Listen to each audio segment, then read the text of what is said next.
சென்னை திருமுல்லை வாயிலில் அமைந்துள்ளது அருள்மிகு பச்சையம்மன் உடனுறை மன்னாதீஸ்வரர் திருக்கோவில்.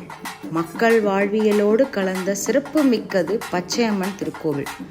கோவிலின் சிறந்த வெளியில் அம்மனின் தவத்தை கலைக்க வந்த அசுரர்களை கொன்று அன்னைக்கு காவலாக இருந்த சப்த முனிகளான வாழ்முனி, கருமுனி, லாடமுனி, வேதமுனி, ஜடாமுனி, முத்துமுனி, வீரமுனியின் பிரம்மாண்ட சிலைகளும் அமைந்துள்ளது. இத்திருக்கோவிலில் ஒரு பிரார்த்தனை தலமாக திகழ்கிறது. பொங்கல் வைத்தல், தொட்டில் கட்டுதல் என பல வேண்டுதல் வைக்கின்றனர் பக்தர்கள்.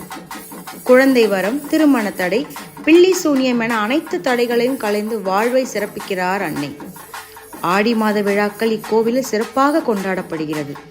மரகதமாய் ஒளி வீசும் தாயே, தவக்கோலம் புரிந்தாயே, என்றும் காத்தருள்வாயே பச்சையம்மனாய் நீயே. ஓம் சக்தி.